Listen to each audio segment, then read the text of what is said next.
what you see a lot of times nowadays are fights, combats, no, probably more of wars for the power to interpret. Now, what do I mean when I'm talking about the power to interpret? Often in discussions, what people really want is just to win the dispute, and that's all.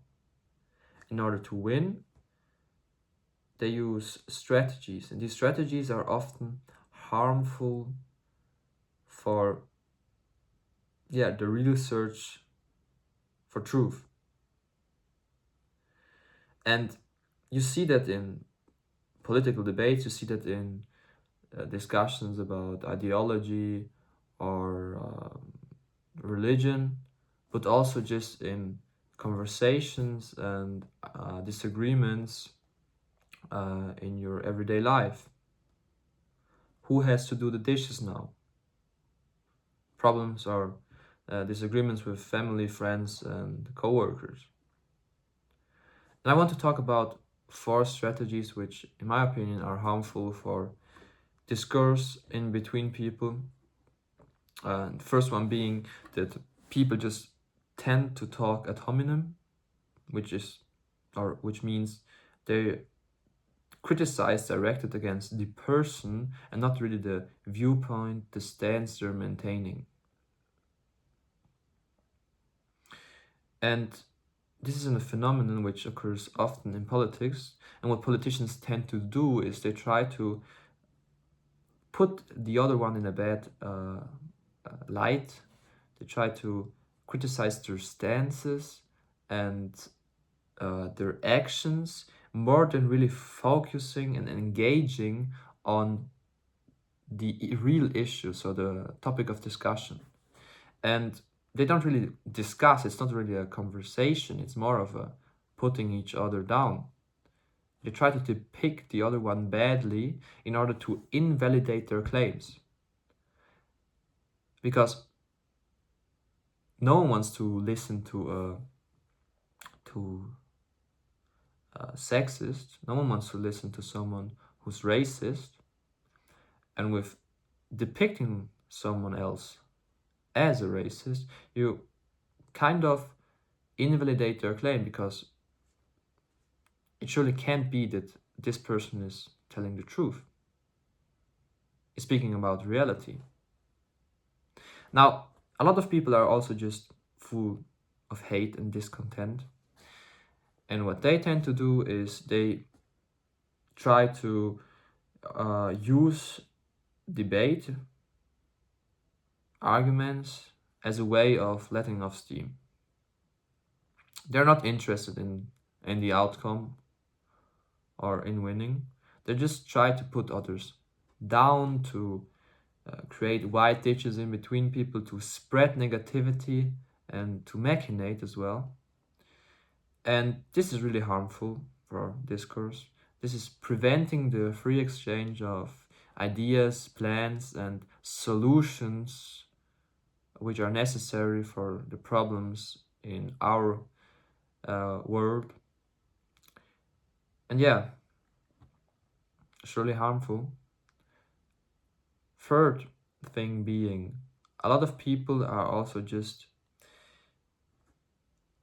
or they feel pressured to win every argument, because a defeat would be devastating for their ego. And they're oftentimes so emotionally invested in the argument that they speak with ears plugged, eyes closed. They don't really want to comprehend what the other one is saying, and they don't want to understand the point, the other's view. And their goal is also just to put others down, to roar as loudly as possible their ideology, whatever, and they try to make the other one not be heard. So they try to talk as much as possible, and the other one can't really express their idea, um, their beliefs, And yeah, also a harmful strategy. Fourth thing, now a lot of people are just also ideologists. They're fixedly petrified in their religion, which causes them to deliberately tell lies and spread disinformation. And you have to imagine these people are so invested in their religion, in their thoughts, ideology. So when the ideology crumbles, their world crumbles. And they really don't want that, because this would mean they would lose a foothold in life. They would be forced to scrutinize their own beliefs, to question their behavior, their actions. And yeah, they would have to leave their comfort zone. So what a lot of people tend to do then is just they prefer to tell bold lies. Is sometimes really unimaginable, and all that in the motto of the end justifies all means. Now, there are really countless ways of harming discourse in between people. Here are just 4 strategies people use. And yeah, they're common and it's really problematic. But at the same time, we're probably all guilty of using some of these strategies, because we are egoistical human beings, and putting ourselves first is a thing we do often. But what I observed is that a lot of people just go into debating, into discussion with the wrong approach. They see the debate as something empowering. They see it as an empowering opportunity rather than a possibility to search truth, to identify the reality, and to gain wisdom. So in order to complete this video, I want to give you 2 advices from a German psychologist called Friedemann Schulz von Thun, from a book I've read, which is called Miteinander reden, and it translates as talk with each other. And in this book, the core idea is actually that communication has 4 sides. First side being that factual side, so the real information you're getting, the description of a situation, for example, the weather. Then you have a self-revelation side, a side where you yourself describe how you feel, who you are.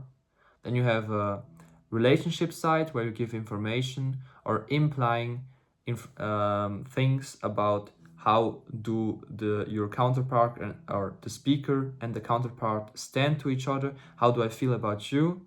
And then you have an appeal where you're trying to pressure your counterpart into doing something. So you say something in order that the other one is doing something for you.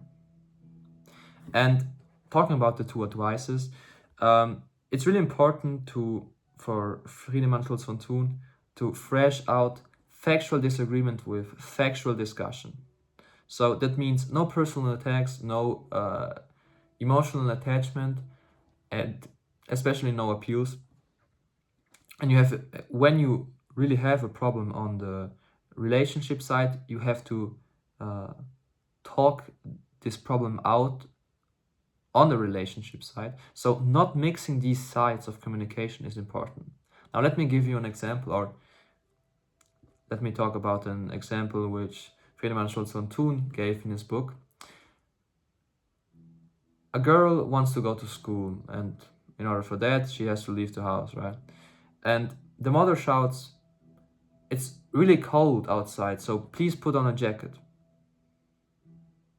Now, the daughter, annoyed with the paternalism of her mother, is kind of like obligated to disagree here, And she expresses her disapproval with a point she makes up.